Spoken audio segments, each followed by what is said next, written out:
Hi everyone, this is You Gotta Act, my new podcast about acting. This is my first episode, so I'm a little stressed, a little anxious, but luckily I have a great guest today. It's the great French actor, Denis Ménochet. Hey, Hi Denis. you gotta act. Yeah, You gotta act, baby. okay, I did act for this intro, so that's done. That's good. So, the concept of this podcast is that I get a guest to pick an actor they like, or an actress, obviously, and we're gonna discuss it over some minutes. And Denis, you chose an actor that you've actually worked with. Yeah. Yeah, Joaquin Phoenix, I chose. Exactly. Yeah. So Come on. I need to get that out of the gate. How was it to work with Joaquin Phoenix? I didn't really work with him. I had one scene with him. Right? That's something. But then we were filming in Sicily, in Italy, Wow. and it was the movie Mary Magdalena, by Garth Davis, this Australian director. Mhm. And yeah, but I have a thing because I met a lot of people in working. I was very lucky to work since I was 32, and I met a lot of people, and I was always disappointed with the people I admired because I saw them through the movies and not in real Yeah. life. So I didn't speak to Joaquin at all because I didn't want to spoil that. But he just came up to me, hugged me after the only scene. It was like so nice, but I just didn't want to ruin it. I mean, the guy is just like the new Marlon Brando in my eyes. It's just bringing something so different and raw. It's amazing. So I mean, yeah. I feel the same about meeting you. You know, I was like, oh my god, this is not Really? gonna be no. No, you're actually really nice. Like you tend to play pretty scary, mean people sometimes, not all the time, but that's something that you do. And actually, you're really nice. So that was a relief. So I guess it's a different thing. Thank you. You're welcome. So yeah, the first time I think I noticed Joaquin Phoenix, I think it's when I was at university studying film, and I watched Two Lovers because someone told me to watch James Gray's Two Lovers, and I really liked it. But I think I was kind of confused by the whole film because I mean, when you're young, I think you don't really fully grasp how beautiful that film is because it's about just a kind of slightly sad guy struggling with two women. That's it. And so you're kind of like, why am I watching this? I mean, that was my experience. But I did feel like this guy had something. But I think I didn't really pick up on it until a bit later. But what about you? When did you first notice him? I first noticed him, I think it was probably Signs. Oh, no, maybe Gladiator, because it was before Signs. Yeah. Yeah, but then I saw The Yard. I was blown away by The Yard as well. I didn't see Gladiator until like last year, but I think that's because I was just like, oh, that's a boys' film, and actually it's so good. Like I love this so much. It's really one of those films that a lot of people were like, yeah, Gladiator, it's silly, but it's great. And actually, I think it's not that silly. I mean, it's over the top, but I mean, it's about huge stuff, so fair enough. But yeah, it was a he's beautiful incredible film. in that. Yeah. By the way, I have an anecdote about that. Because I'm always nerdy about how actors prepare and everything. And I worked with Jaimon Hunsu on a different film who worked on Gladiator. And he told me that Joaquin came at the party they had before starting production, filming in England. He came and he was, this researching state, I will call it. Mm-hmm. And he told the director that he needed to be humiliated in front of everyone. Okay. So Ridley Scott, it's a legend, but I love that legend. Yeah. Ridley Scott went to Russell Crowe, and Russell Crowe humiliated Joaquin in front of everyone, the whole crew. And if you watch Gladiator, knowing that, it makes so much sense because he's like super frustrated, and he's always it's just he knew how to just push his own buttons somehow. Yeah, and I think that's so bold, and because you're gonna suffer the whole shoot, you'd be humiliated, but he could always go back to that place and just feed off of it for his performance. And if that's true, I think that's brilliant, but I believe it is. Yeah, I mean, I think it would make sense not only because you can see in the film that he really hates Russell Crowe, but also like in terms, yeah, I think of preparation, because it's not like he went to a random person and was like, can you humiliate me? Like he asked, people who are in that safe space of the film, and he was like, we need to go through this together so that the film can be good. Like that's amazing. I think all the time these days about how, nowadays, I mean, I keep hearing about how film shoots are so much shorter now and there's less time for preparation. But like, for instance, if Gladiator, if he hadn't done this, maybe the film wouldn't be as good. Like maybe if he Yeah, hadn't had the chance to have this humiliating moment, yeah, the film would have been less visceral. And it's, yeah. Because yeah. you could play this emperor. Is Commodus, was it? Yeah, and Mm, and play it like super straight. Like I was born with power. I have power. I have no mm, flaws. And you could really go the obvious road. yeah, And I thought that was such a smart move. I definitely. love it. Because Yeah, like emperor characters can be a bit boring, especially because they are just, they're just powerful. That's it. yeah. It's a That's their cliche. personality. But Yeah, actually, if you make him more tortured about that and having to always prove himself, that makes it so much more. But I yeah. think like, to me, what makes Joaquin so interesting is that he's really willing to go to those really painful places. Mhm. Like he's built his career on feeling terrible. Like I don't know. I find that so brave and human in a way. I don't I know. think he's always constantly researching things. For what I remember on Mary Magdalena, he was always researching and trying to find some sort of truth. Mm, But he definitely does his homework as well. Like he definitely, like, for months and months before the shooting, because if we talk about like the master, for instance, there's this scene where he's being interrogated by Philip Seymour Hoffman, and he is asking him question about the past, and mm, it's a close up on Joaquin Phoenix, and when he talks about like having sex with his aunt, the questions comes back over and over again, but you can see on his face that he completely knows. He imagined those moments. He yeah. he could describe it really. It's incredible, Yeah. and that's amazing. So Mm, yeah, researching on set, but at the same time, be super prepared within yeah. the circumstances of the film. Mm. Yeah, Great. it's that thing of really, like, you're given a scene or a character and you tell yourself the story, like the backstory. It's a cliche to say, oh, we thought of a backstory for this character, but it's true. And I think actually in Two Lovers is the same, Yeah. because we know so little about him.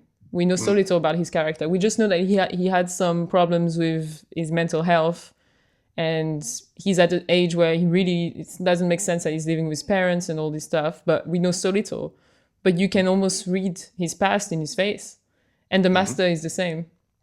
But yeah. They made choices, strong choices before, and it's not about like creating backstory. I think it's just imagining it. Like Yeah.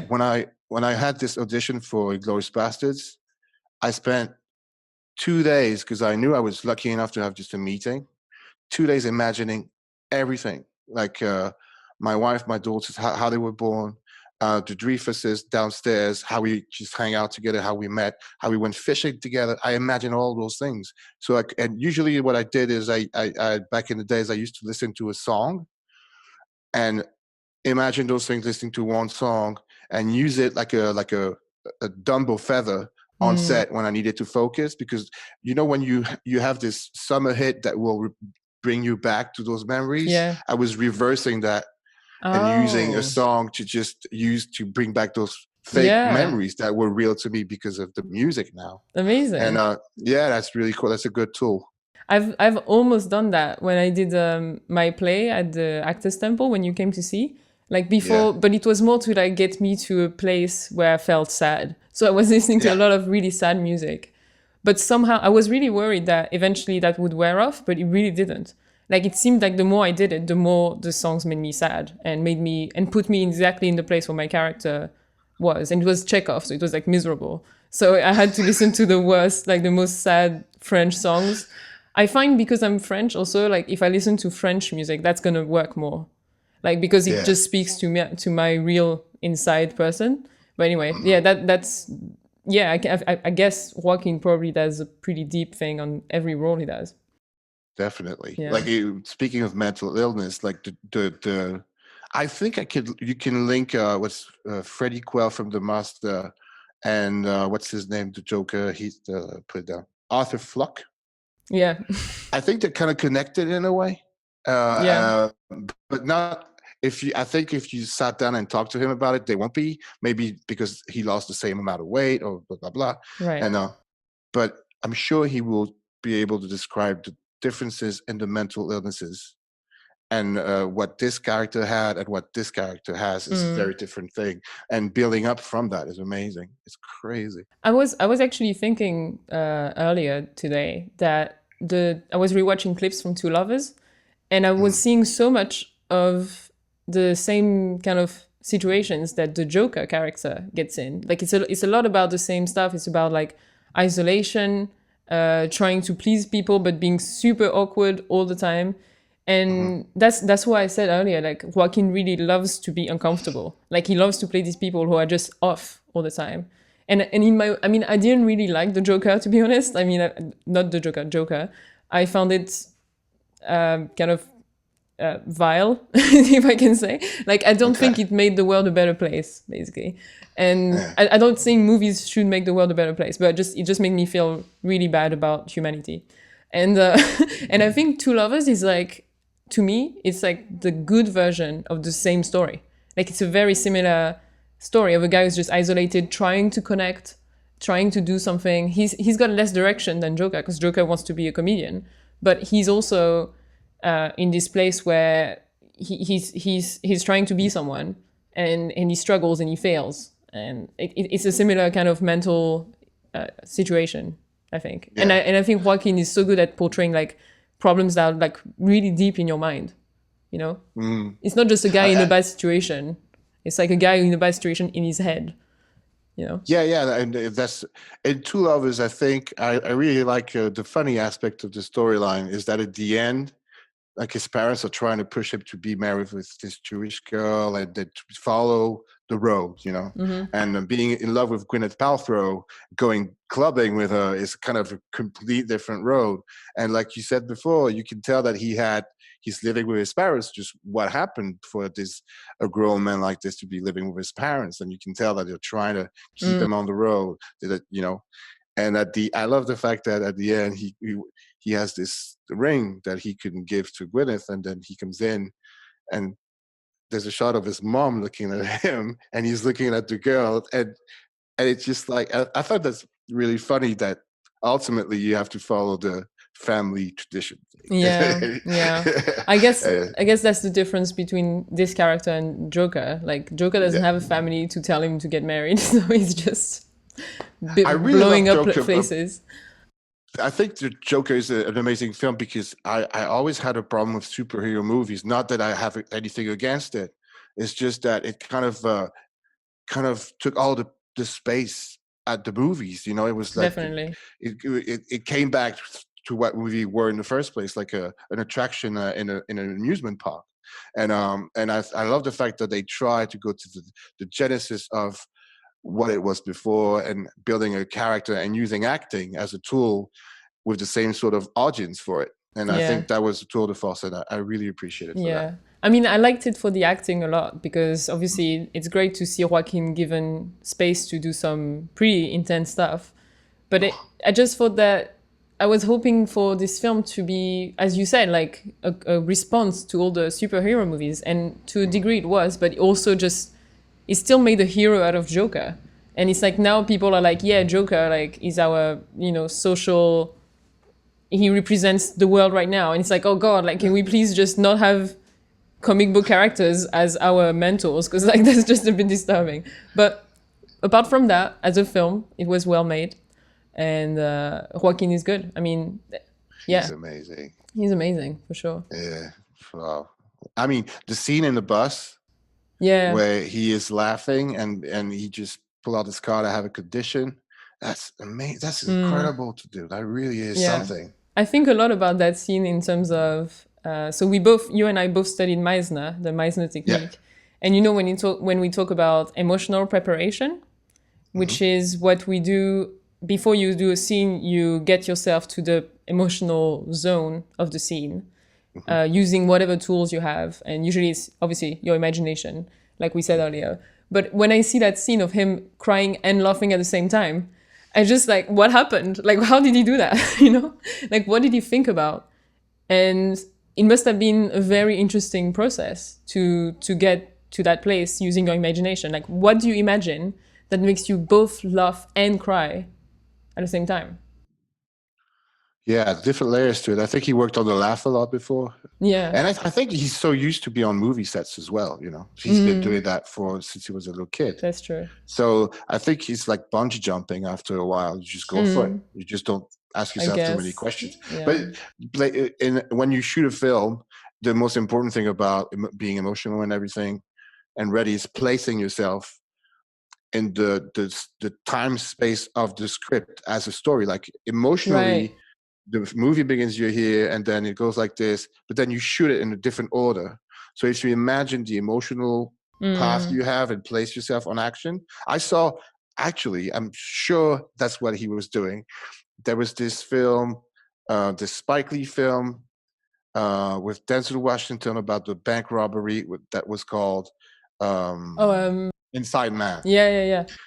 And on the like DVD bonuses back in the days, you had that moment where you saw Denzel Washington and they were ready to get rolling and the clap comes in and he's closing his eyes, clap, and he opens. And I'm sure he was placing himself within the energy of the storyline and his character with the given circumstances.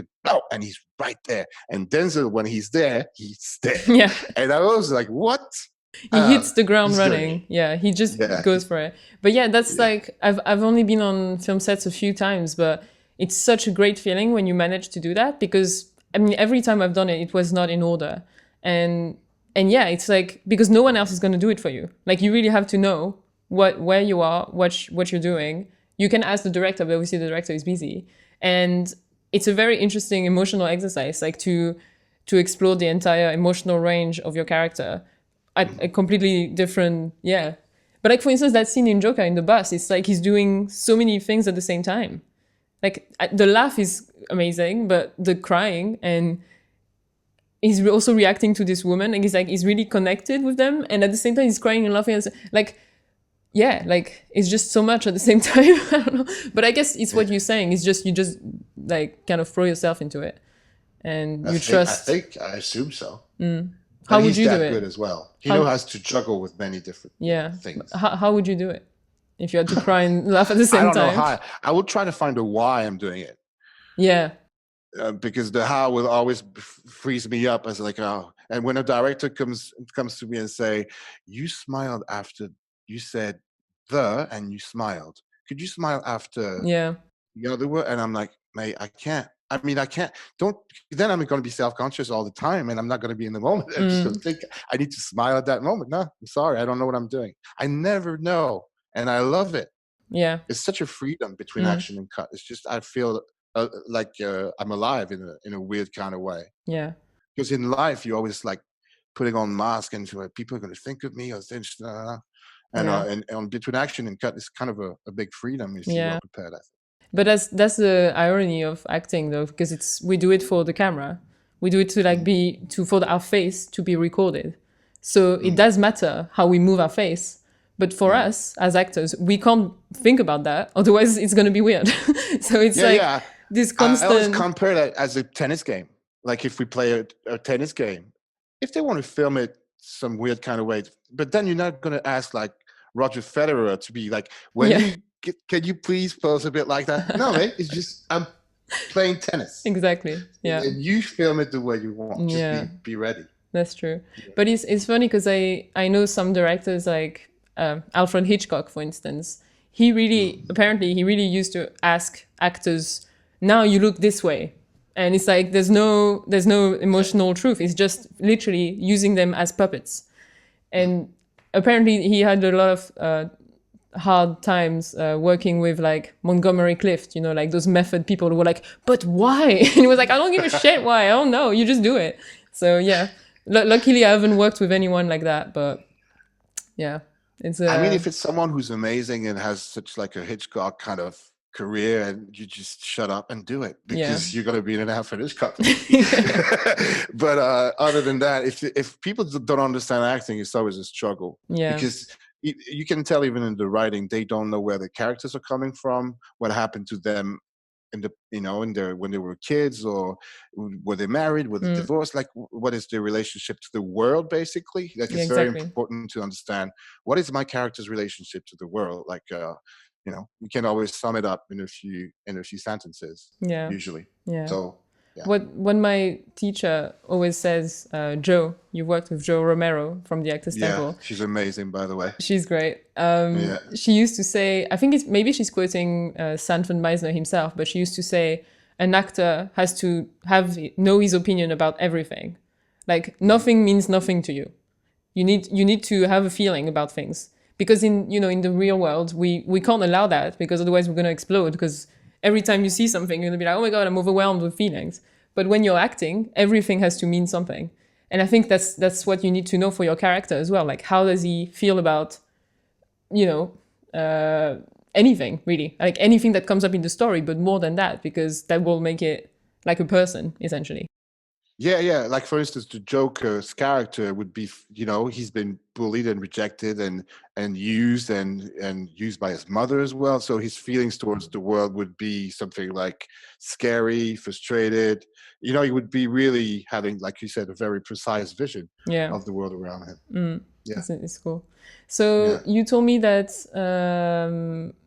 for me, my favorite Joaquin performances are probably Two Lovers, because really it's also just a perfect film, but I think that's the best exploration of his talents. But I also quite like him in what's the other one? I think it's The Yards, maybe, where basically I like when he plays like really scared people, but also like sometimes he plays really confident people, and that's interesting contrast. But essentially it's the same, because like his arrogance when he's like confident, it comes from the same thing, from like feeling like he has to defend himself. And I think he's got this versatility because he can do that. He understands that it's the same thing. I don't know. What's your favorite performance? The Yard and We Own the Night. Yes, We Own the Night. Really connected with James Gray. I think it's the We Own the Night I meant, but the one with Eva Mendes. Yeah. No, I think that one of the best, for me, The Master is such an incredible performance. Yeah, I'm still blown away. I rewatched it because we were doing your podcast. Yeah, me too. Just blown away by it. Him and Seymour Hoffman are incredible, and all the layers you have it, and all the, even like you have that in Two Lovers as well. Sometimes he will just say something with a very low tone of voice, but in that small answer, like a yes or no, you can feel the whole world of the character. You can feel the whole world of the story. It's incredible. Yeah. When I was rewatching The Master yesterday, I think, the day before, it was interesting because like I had seen it before, but the dialogue is not, the emphasis is not on clarity of dialogue, but it's on, for him, he always speaks like a normal person would speak, which is not always clearly. Like not like I'm doing now, like on the podcast. But like he's but like I was torn between, do I want to put subtitles or not? And I was like, no, because I get it. I don't need to like completely grasp his weird joke, because the character makes a lot of stupid jokes and stuff. But it just, you're right. It's like in the expression is in the whole behavior. It's like the voice, and it's not this thing of, when you do acting classes, they're like, you have to, like, your voice has to carry to the back of the row, to the back row. It's like, but like, it's not realistic. Like, if you go on a film set and you do that, you're just going to look insane. And he knows that. I think it's a muscle you have to be really trained. Like, I watched a roundtable, a reading of episode 1 of season 2 of Better Call Saul. And the lead actor, what's his name? Duggan King? I don't know. But the lead actor is reading, and he carries the reading, and his voice is just resonating everywhere. And all the other actors like, shit. I thought I just had to read, and the guy just acts it out. And so you should watch it. It really just builds up. It builds up. It's incredible. Yeah, it's beautiful. Wow. Yeah. But so what is it about Joaquin in general and in The Master that you like the most? Like what like I mean like it can be for instance one thing I found amazing about him physically, not like in not like a ooh he's attractive, but like physically interesting. I think are his eyes and his eyebrows. And I Yeah. think he makes it like somehow every director knows that and they pick up on it and they make beautiful things with it. Like in The Master, his eyes just speak so much. But Mm. yeah, I don't know. Is there something for instance, Denzel Washington, I love his walk. I've always been like, oh my god, Denzel Washington walks so well. So I don't know. It's not like an acting thing, but it's more like a persona thing, I guess. I mean, the way people are being filmed by the DOP or the cameraman within the conversation with the director is something that I see. But most of all, I just see, again, with the tennis comparison, I just see someone playing Mm. fucking good tennis. And sorry, can we swear on the on I your I think podcast? so. I don't know. Let's find And out. You can swear and we'll bleep it if we can't. that's what I love is just seeing someone that I guess if you have to sum it up, someone who's on that level of freedom within the given circumstances of the story. Yeah. That always blows me away. I'm like, oh, really? Yeah. Yeah. I always imagine like what would it be like to be a fly on the wall and just watch him go from scene to scene with cut. Like what happens when he's not filming? Because it's like how do you go from being so alive and so much your character and then oh it's lunch break like like I don't know if he's one of those guys who just stays in character the whole time. I haven't heard that about him, but I don't it think seems so. like I mean even me from my little experience I've had, it seems like it's very hard to not do that, to kind of return to your normal self if you know you have to go back there. And and I don't know, I think maybe that's why acting is a kind of draining thing after a while, because I mean it's draining at the same time. Like you said, it's a muscle, so it's fine. But I think it must be difficult to go into these characters all the time and then come back to yourself. I don't know. Do you want to talk about Daniel Day-Lewis? Because I mean, That's an example. like I don't understand it. I admire him. I mean, he's just it's incredible. And There Will Be Blood and all those things he did is all the films every time. Phantom Thread. Oh my God! Like all those things. How do you find someone's voice? Yeah. For me, I'm completely clueless. I don't know how to do it. Meryl Streep does that as well. Yeah. They found a voice, and then for me, it's the whole spectrum of it. Like you can act and be weird and maybe put your shoulder like that, and it will be after doing it for a while, it could maybe feel natural. But then I think something about the voice is really it's like the fingerprint of the soul. And how do you find that? I don't understand it. I don't know how you do it, and I'm blown away by it all the time. Yeah. Yeah, I Crazy. mean, you look at, the classical way we look at voice as actors is like just in terms of accents, but it's so much more than that.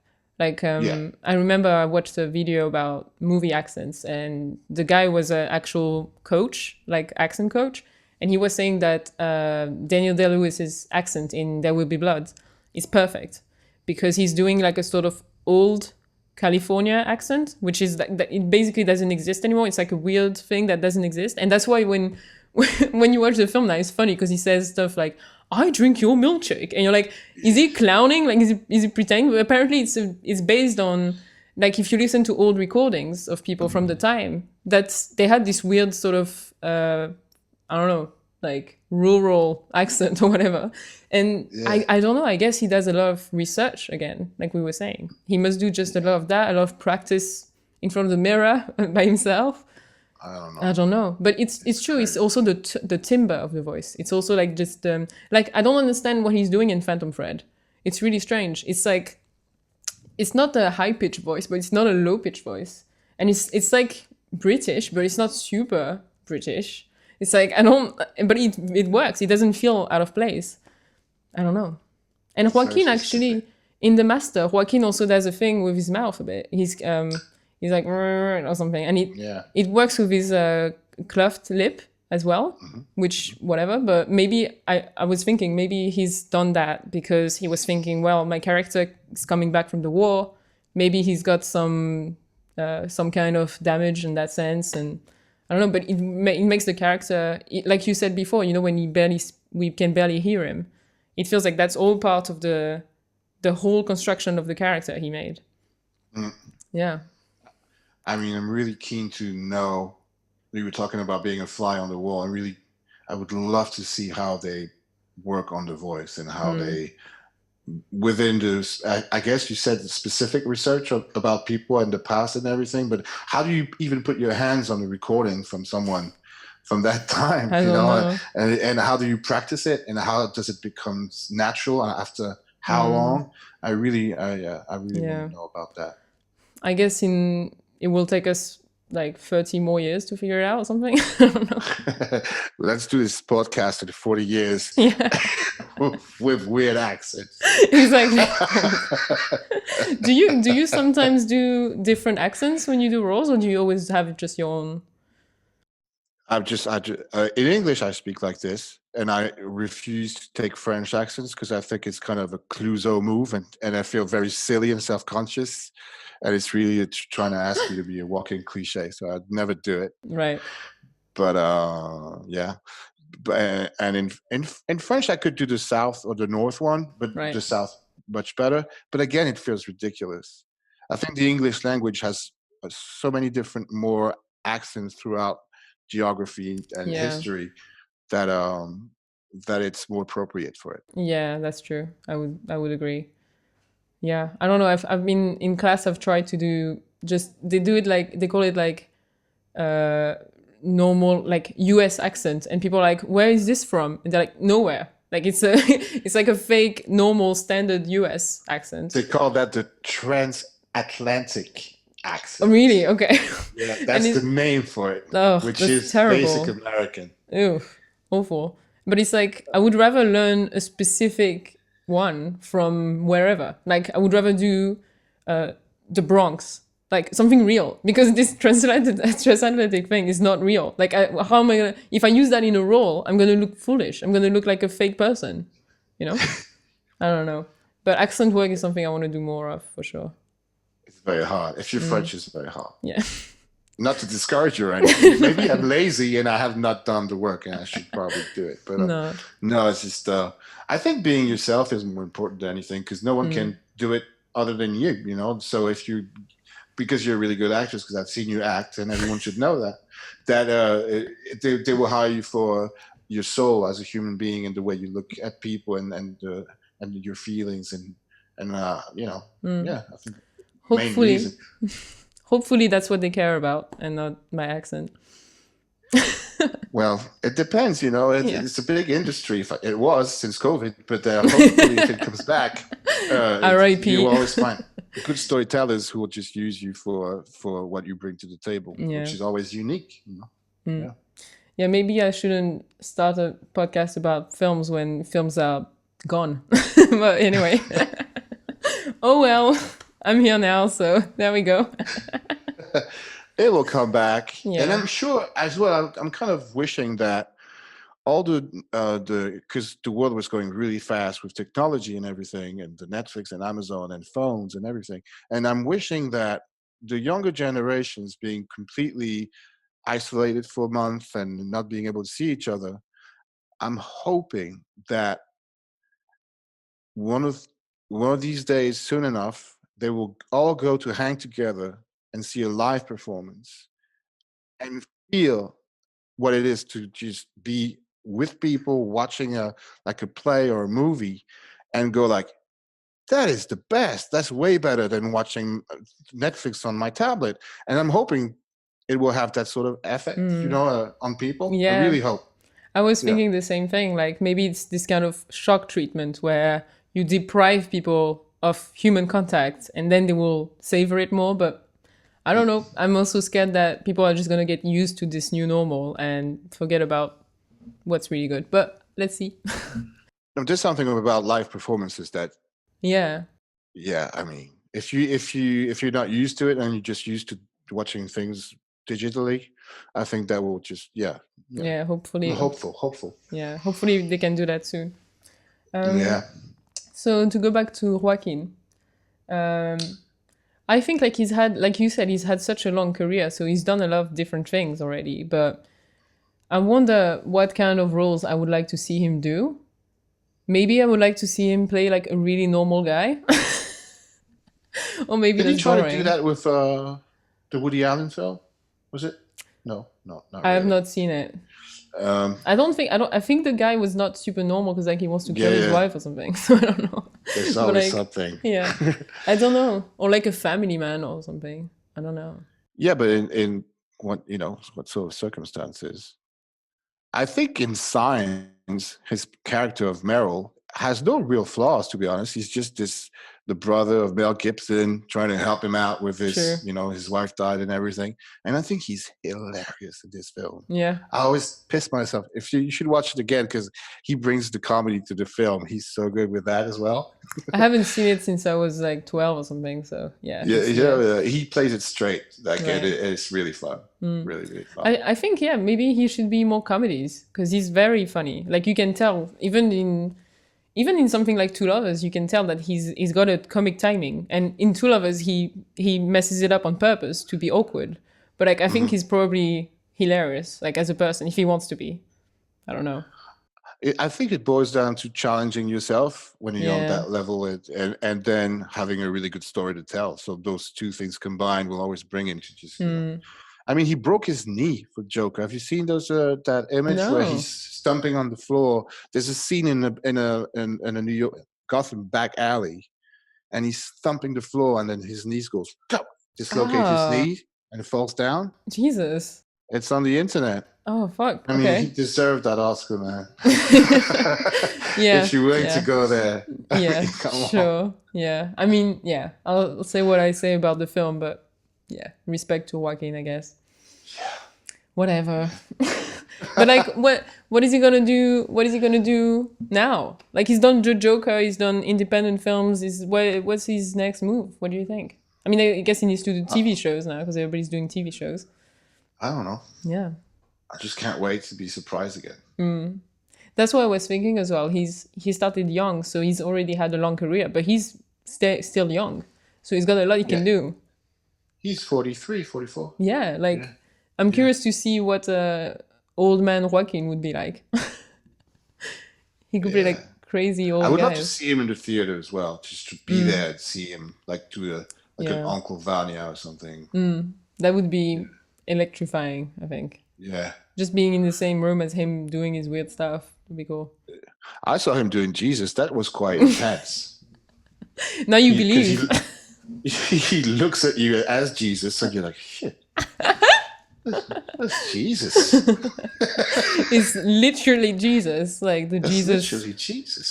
Jesus of Jesus. acting.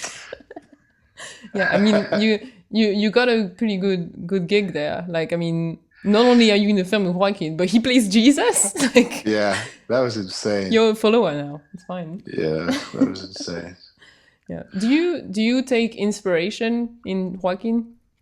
Do you think? It's motivating. It's like if you see like a good game, you see people just you want to be on the field. You're like, Yeah. It's motivating. It's inspiring. It's fascinating in that sense. Where you just, I have the same job on a very different level, but it really gives me energy to just work more and prepare more. Because I strongly believe in that, and that's how we connected. Actually, the first time we met, about you came back from your was it your first week of doing theater?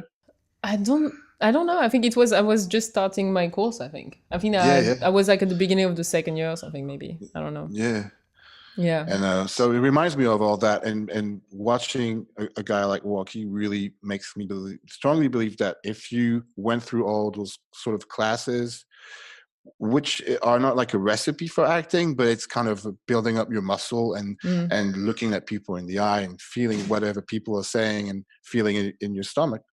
And so yeah, it's kind of reassuring to see people like that, because I will never be like completely built up to be a superhero like Thor or people like that. I'm not that kind of actor. Yeah, please. I don't have that do body that. of work. please, like, don't worry about that. It's fine.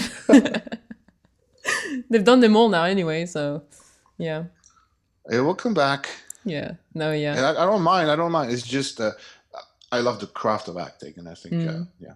yeah, I Yeah. really do. That reminds me in the master, we were talking before about how there's so much repetition exercises they do, which is one thing we do a lot in Meisner. And rewatching it, I was just so struck by how literally that's all they're doing. They're just doing the repetition exercise. They know their lines, they let it happen, and that's a scene. Like, why are not all of every movies like this? You know, like it really feels like what we do in class. Yeah, yeah. Yeah, PTA as well. yeah. It's incredible. Mm. Yeah, yeah. I mean, and I believe they kind of improv a little within the circumstances and in character, which is amazing. And there's another scene where he gets arrested, and Philip Seymour Hoffman's character has been arrested. Joaquin's character tried to help him out, so he went into like a fight with the policemen. So they bring him in jail. So you have the shot. It's just Philip Seymour Hoffman, and they put Joaquin in the jail with his hand tied behind his back, and it destroys the whole Yeah. cell. The toilet is just, he must have hurt himself as well. And you can see Hoffman just being like waiting. And at the perfect moment when he's done, it's like 2 minutes of rage, he starts the dialogue. Yeah. He says like, I think he says something like, your fear of imprisonment stems from something you experienced The past. billions of years Yes. ago. And it's like, what? Yeah, yeah. Yeah, it's so good. Bullshit. Yeah, Bullshit. I love it. Yeah, rewatching it this time, I really was like, oh, this is so much bullshit. But yeah, he. I mean, I understand that Freddie Quell was interested in that, but anyway, yeah. Wow. But And if you watch it, the way they edited the scene, I really want to believe that it starts like this on that very big wide shot of the two cells. And so they edited it, but at the end of the scene, Philip Seymour Hoffman pees yeah, in his toilet. So I really, really hope that was one big long take and they yeah, cut into it. But I've been being at Video Village watching like those Walking destroying the cell and Hoffman being like cool as a cucumber, raging at him back, and then starts to pee. yeah. You're like, what? Like, really? It's so That's good. insane. Yeah, there's that other scene. I think it's when Freddie Quell returns to the cause, and they meet on this lawn in front of this house, and I think they shake hands, but then like they fall on the floor and they roll on the floor and they're laughing, and everybody comes out to see Freddie Quell is come back, and then people clap and people laugh. I feel like that's an improv. Like I feel like the entire thing was not meant to happen like this because they're like Philip Seymour Hoffman is laughing so loud, but it works so well. Then everybody's still in tune. Like everybody's still in the scene. Laura Dern comes and gives a glass of water, and it's just like I get the sense that PTA probably was like, okay, we probably will have a lot of improv, so everybody please keep in the scene, stay in character, don't break character because we don't know what's gonna happen. And that's how you get those moments of just such close intimacy. Like I don't. It feels so rare. What I've heard is that I believe it's Hoffman who went to see Paul Thomas Anderson because they have this relationship, Mm-hmm. and said I think I want to wrestle him a little, Oh, really? and like, yeah, do it. There we Because go. Joaquin responded to it right away. And I don't think you need to tell Laura Dern, like, be Yeah, careful. yeah. She knows she's around like big felines. Yeah. Like it could be dangerous. Exactly. Oh, that makes so much sense. Yeah, that's so cool. Yeah. I love that. I love when actors and directors they have such a relationship that they can, like, an actor can have an idea and suggest it like that. And I mean, I don't know how often that happens, but it clearly makes for good stuff. I like to just mess with them like that as well Yeah. sometimes. Like, for instance, there was a scene in Mary Magdalena with Rooney, who plays Mary Magdalena, and she's my sister in the film. Yeah. And in the scene, she went to pray by herself at the synagogue, which is never heard of. She's a woman. Yeah. And so we're all, my father and my brother, we're here, and the scene is just like, you disgraced us, blah blah blah. And on her close-up, I just went, you filthy whore, just like you. And I just insulted her, and everyone was like, And she started being like terrified. And then at the cut, she looked at me. Oh, She yes. was asking if you like, yeah. Nice. Yeah, because it creates a real moment. Yeah. If you surprise each other as well, like that. It But really don't makes do it sense. all the time. But No. it felt good to just go like, Especially, I guess, for a close-up. Like, you give her a real chance to have a real emotion in close-up. It's pretty cool. plus she's amazing. She's incredible, and Yeah. she's not going to break, and she's going to feed off of that. Yeah. Amazing. Yeah. I think that's something I still need to work on, like not breaking off character when something happens, because I'm just like still like, oh my god, I need to act now, and it's like, no, that's not how you do it. Yeah, on Inglourious Bastards, I can tell the story now because it was a long time ago. At the end of the scene, my character breaks down because he has to betray his friends and to save his daughters. And it was weird that day. Like Quentin was weird. Everyone was a bit distant with me. And so it came to that shot where, there's a tear going down and everything. And then I see the back of the set, people coming in as Christoph is talking to me. And I see like the girls who plays my daughter and my friend Melanie as Shoshana, all covered in blood. They went all through that makeup and everything. And I'm staying in the scene. And I didn't know if I had to burst out laughing because it was so over the top and weird. Right. But it was not in my mind. It was in my stomach. I had a moment and then it switched into the real emotion of the character. The writing was so good and everything, and it more than good. But it made me switch into the emotion of the character in the scene, seeing the ghosts as Quentin intended me to see the ghost of people, and how I was guilty for it. And that was a good trick. Yeah. But then I like I said, I could have just burst out laughing at first because it was just what is happening. Yeah. No, I see. It. Good. And that was a gift that Quentin gave me a gift that day, because till this day now, I will never forget that you can actually cultivate that emotion. And he went like, keep it. And I could keep it. And it was such a gift. Yeah. I'll always use that. That's amazing. I mean, I've always heard that he's clearly an actor's director. Like he really cares about his actors and he wants to get good stuff out of them. So I'm not surprised, but that's amazing. Talking about someone who knows everything about the characters. He knows everything, all the lives about the characters. Yeah. And also, by the way, while we're here, is that a painting of yours? Yeah. Yes. I saw it. So cool. Beaks. Bird beaks. It's only the beginning. Okay. Yeah. That's amazing. Paintings. Look. Paintings. Oh, it's nice. I saw that one on Instagram, I think. Yeah, I put that on Instagram. Cool. I'm just working on that one. Oh, amazing. Yeah. Cool. What do you use to paint? Acrylic and everything I can put my hands on, really. Mostly acrylic. Nice. We just ordered some pastels. We're going to do some pastels. Love pastels. Yeah. Get your hands dirty. Exactly. Yeah. That's cool. Yeah.